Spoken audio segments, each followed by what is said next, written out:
Bonjour à toutes et à tous, vous vous en doutiez, ce tour de la presse sportive sera principalement consacré aux réactions de l'Europe après le tirage au sort de la phase de poule de la Coupe du Monde 2022 qui s'est déroulée hier soir. Pour rappel, cette 22e édition se jouera au Qatar du 21 novembre au 18 décembre. Allez, mettons fin au suspense, on sait désormais à quoi nos bleus devront s'attendre pour espérer rester sur le toit du monde. L'équipe de France hérite du groupe D avec le Danemark, la Tunisie et petit point d'interrogation concernant le 4e membre de cette poule puisqu'il faudra attendre les barrages qui se joueront en juin prochain. Ce sera donc soit le Pérou, l'Australie ou les Émirats Arabes Unis. Pour le journal L'équipe, Didier Deschamps a une bonne étoile qui veille sur lui. Car il faut le dire, c'est un tirage plutôt clément pour les Bleus, comme le souligne d'ailleurs l'Est républicain.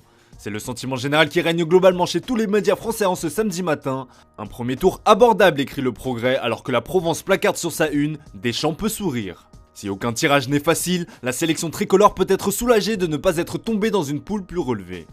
Aux Pays-Bas, la presse néerlandaise ne cache pas non plus son soulagement, la chance est avec les Oranges, se réjouit même AD en ce samedi matin. Les coéquipiers de Memphis Depay sont tombés dans le groupe A avec le pays hôte, le Qatar. Cette poule nous délivrera de belles affiches avec les présences du champion d'Afrique en titre, le Sénégal et l'Équateur. Pour le Télégraphe, cette poule donne des perspectives pour la suite. Dans le groupe E, la Belgique, demi-finaliste de la dernière édition, retrouve la Croatie, vice-championne du monde en titre. Le Canada et le Maroc complètent cette poule. Un tirage abordable selon le quotidien La Dernière Heure qui estime que ça doit passer. La pression sera clairement sur les épaules de Kevin De Bruyne et ses coéquipiers. Le Portugal, vainqueur du barrage face à la Macédoine du Nord, est également fixé et ce sera un groupe au niveau assez homogène avec l'Uruguay, le Ghana et la Corée du Sud. Le journal Record met en avant les retrouvailles entre Fernando Santos et Paulo Bento, l'actuel sélectionneur de la Corée du Sud. On rappelle que Santos a succédé à Bento sur le banc de la sélection portugaise en 2014. Abola résume le groupe du Portugal avec un petit message à Cristiano Ronaldo et les siens, en route vers le rêve. L'Italie, grande absente de ce mondial 2022, estime qu'elle aurait dû figurer à la place du Portugal dans ce groupe. Le Ghana, l'Uruguay et la Corée nous attendaient, regrette amèrement le Corriere dello Sport. Visiblement, la pilule n'est toujours pas passée dans la botte et ça peut se comprendre. On continue ce tour des réactions en Angleterre et on peut clairement le dire, l'heure est à la fête dans le royaume de sa majesté. Les Three Lions semblent être les grands gagnants de ce tirage au sort avec l'Iran, les États-Unis et le vainqueur des barrages entre l'Ukraine, l'Écosse et le Pays de Galles. Le tirage de rêve de Gareth s'enflamme même le Daily Mail dans son édition du jour. Du côté du Sun, on pousse un ouf de soulagement, c'est les Iraniens, alléluia. Le Daily Star est un peu plus mesuré, il faut être heureux avec ça, peut-on lire. Attention tout de même à l'excès de confiance. Pour être complet sur l'actualité outre-Manche, un petit point sur les dernières informations du côté de Manchester United. Eh bien ça sent bon pour le futur entraîneur des Red Devils. Comme le rapporte le Daily Express, Erik ten Hag laisse entendre qu'il pourrait accepter le poste. Une bonne nouvelle pour les dirigeants mancuniens qui cherchent activement le successeur de Ralf Rangnick depuis des mois. Néanmoins, le coach néerlandais a répété qu'il était concentré avec l'Ajax Amsterdam, mais l'intéressé a pour la première fois ouvert la porte. Et pour le futur entraîneur des Red Devils, le board mancunien promet un mercato de folie. Et bien ces derniers sont fixés pour le prix d'une de leurs pistes estivales, Declan Rice. Le Manchester Evening News pose la question fatidique, combien vous en voulez? Et bien David Moyes, l'entraîneur de West Ham, a placé la barre très haute, puisqu'il faudra débourser pas moins de 178 millions d'euros.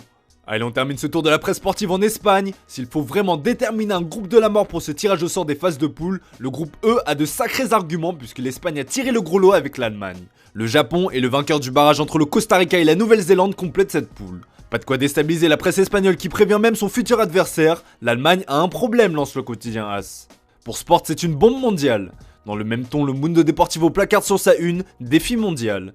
Visiblement, on n'est pas vraiment impressionné par la bande à Hansi Flick de l'autre côté des Pyrénées. Enfin, une petite information mercato concernant le Barça dans l'encart du Mundo Deportivo. Selon le média espagnol, le clan Robert Lewandowski perd patience avec le Bayern Munich et a décidé de faire pression sur ces derniers. Face à une prolongation qui traîne beaucoup trop, l'agent du Polonais Pini Zahavi a décidé de proposer son poulain au Barça et au PSG.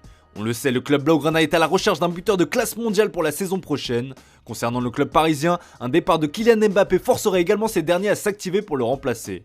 Ce qui explique la tentative du clan Lewandowski qui aimerait que les choses bougent. Pour être complet, le président du Barça, Joan Laporta, a donné un entretien à la RTVE ce vendredi. Il a abordé le cas Erling Haaland comme le relais sport en expliquant qu'il ne modifiera pas le système salarial pour une seule signature. Mais surtout, il a évoqué le cas Lionel Messi. Après avoir fermé la porte à un retour de la Pulga en Catalogne il y a quelques semaines, le président barcelonais a changé de discours.